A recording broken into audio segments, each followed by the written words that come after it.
이 복된 시간에 주시는 하나님의 말씀은 전도서 11장 1절에서 8절까지의 말씀입니다.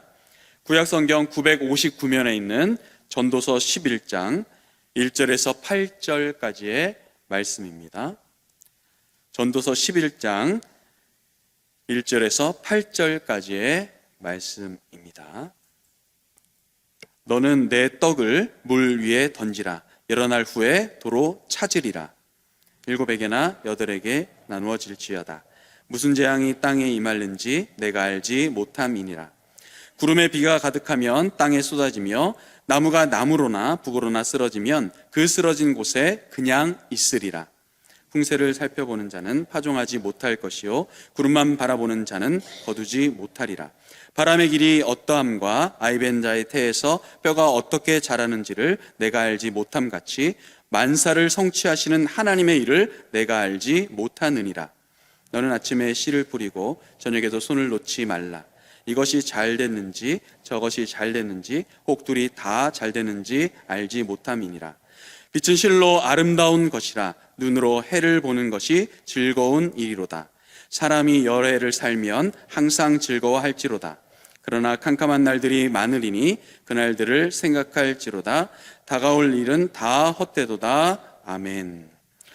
오늘도 은혜의 자리, 축복의 자리를 지키는 우리 새로남 우리 교우들의 이 자리가 또 우리의 모든 삶이 지혜자의 삶이 되셔서 주님의 칭찬과 인정을 받으시기를 주님의 이름으로 축복합니다. 어제는 우매자의 사리분별을 하지 못하는 것이 바로 우매라고 했죠. 우매자의 언어 생활을 통해서 지혜자가 어떻게 언어 생활을 해야 되는지, 또 나라와 민족에 대해서도 내 언어 생활을 어떻게 해야 될지라는 말씀을 드렸습니다.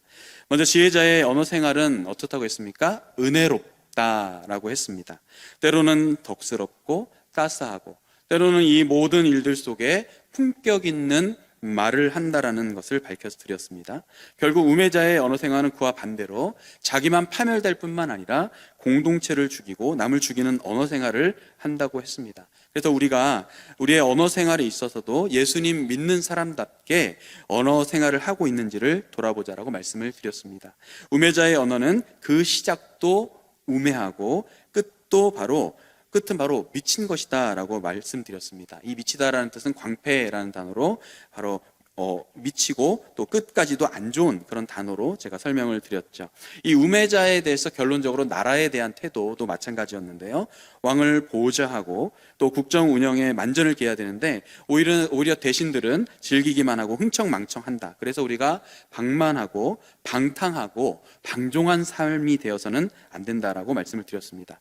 또 언어의 연장선에서도 왕을 함부로 비판하거나 또는 침실에서도 은밀한 곳에서도 부자를 저주하지 말아야 된다라고 하는 이 지혜자의 언어 생활에 대한 말씀을 드렸습니다. 계속해서 우리 모두가 지혜자의 언어, 또 때에 맞는 말, 하나님을 높이고 공동체를 살릴 수 있는 아주 금과 같은 입술을 가지시기를 주님의 이름으로 축복합니다.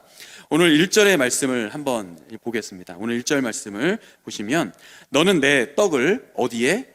물 위에 던지라 라고 얘기하고 있습니다. 그러면 여러 날 후에 어떻게 된다? 도로 찾는다 라는 말씀이 나옵니다. 이게 도대체 무슨 말인가? 말에 대해서 신중해라, 언어 생활에 대해서 지혜자로 아주 신중하게 해라 라고 말하다가 갑자기 너는 내 떡을 물 위에 던지라 이렇게 얘기하고 있는데요. 제가 사실은 저희 이제 처갓집이 아주 작은 시골의 방앗간입니다.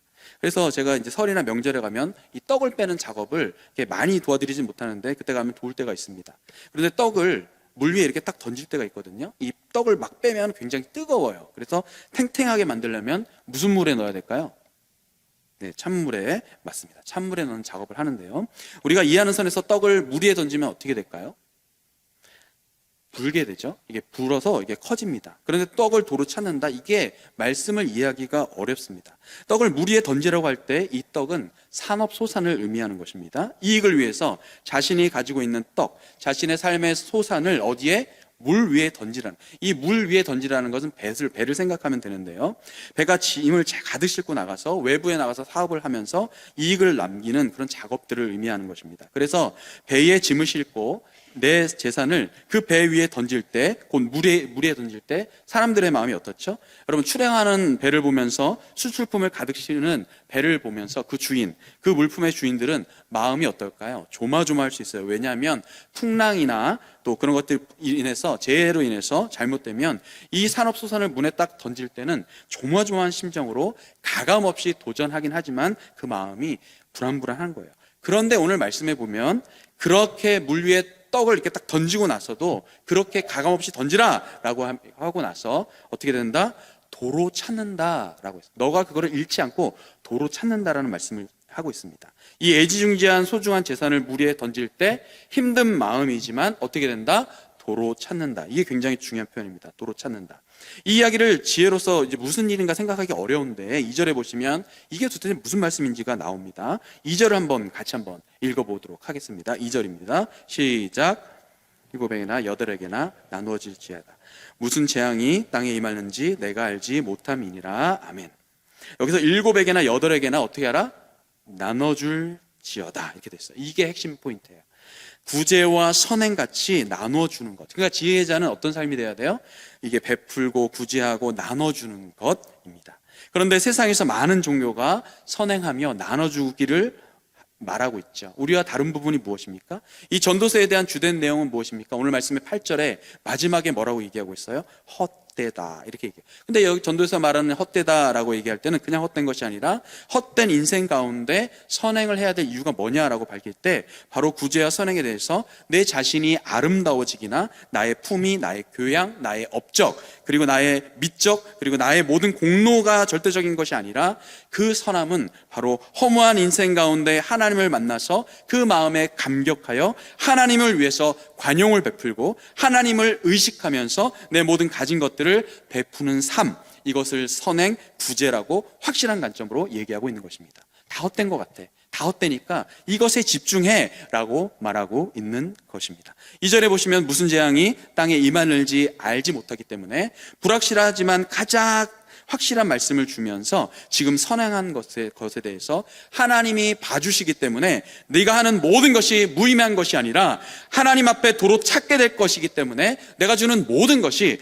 하나님께서 도로 찾게 하시기 때문에 하나님의 심판날에 반드시 도로 찾게 될 것이기 때문에 구제와 선행에 집중해라 라고, 물 위에 떡을 던지라, 네가 가지고 있는 그 재산 하나님 앞에 던지라, 그 어려운 사람들을 위하여 던지라 라고 말씀하고 있는 것입니다. 이 구제와 선행을 불신자들은 알기가 어렵죠. 이해하기가 굉장히 어렵습니다.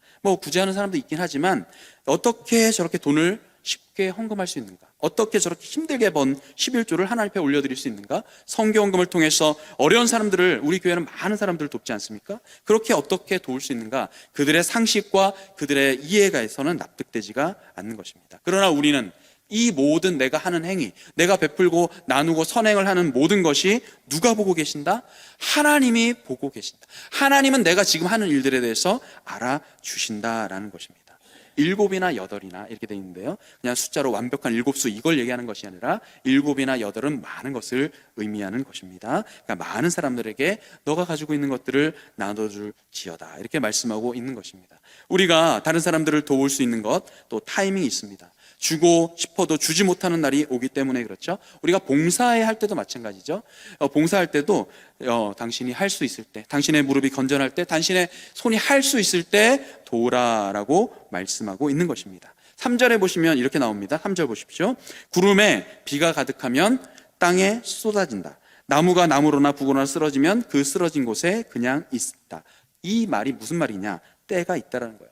비가 가득하면 땅이 쏟아지고 나무도 여러 방향으로 쓰러지면 그 쓰러지는 곳에 그냥 널브러져 있다라는 거 보면 무슨 생각이 들죠? 이 나무가 활기 있게 원래 있어야 될 때 든든히 있어야 되는데 가눌 수 없는 나무가 되었다. 무슨 말이에요? 구제하고 싶어도 선행하고 싶어도 내가 널브러진 나무가 되기 때문에 그때의 시점에서는 풍성한 열매를 나눠줄 수 있는 나무가 되지 못하니까 할 수 있을 때, 넉넉할 수 있을 때, 베풀어 줄 수 있을 때 해야 된다라고 말하고 있습니다.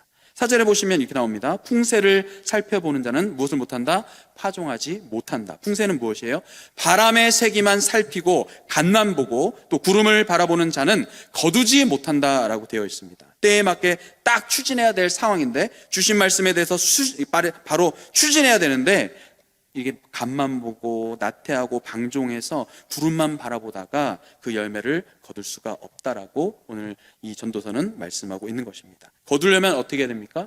구름만 바라보는 것이 아니라 풍세만 눈치 보는 것이 아니라 반드시 확신할 수 있을 때 여러 정황을 살피는 것이 아니라 거둘 수 있을 때 손해가 아니라 반드시 찾기 때문에 도전하라라고 때에 대해서 말씀하고 있습니다. 5절에 보시면 같은 말씀으로 맥락으로 말씀하고 있습니다. 바람의 길을 임신 중에 태아가 어떻게 그 뼈가 자라는지 알지 못하는 것처럼 바람의 출처와 태아의 자람이 보이지 않고 알 수 없지만 만사를 성취하시는 하나님, 그 하나님의 기준과 그 판단대로 너가 이 일들을 해내야 된다라고 말하고 있습니다. 우리가 거둬야 될 것, 우리가 해야 될 것, 때로는 내 기준과 내 판단과 우리의 시점을 정해놓고 이 하나님을 이용하는 자들이 되고 있지 않은지는 돌아봐야 한다는 것입니다. 내가 섬길 수 있을 때의 기한을 정해놓고 판단하고 있지는 않습니까? 섬기는 데는 가게의 상황이 굉장히 중요하고 필요하지만 하나님이 내놓으라고 하실 때, 하나님이 달라고 하실 때 그때를 내가 기한을 정하고 있지는 않습니까?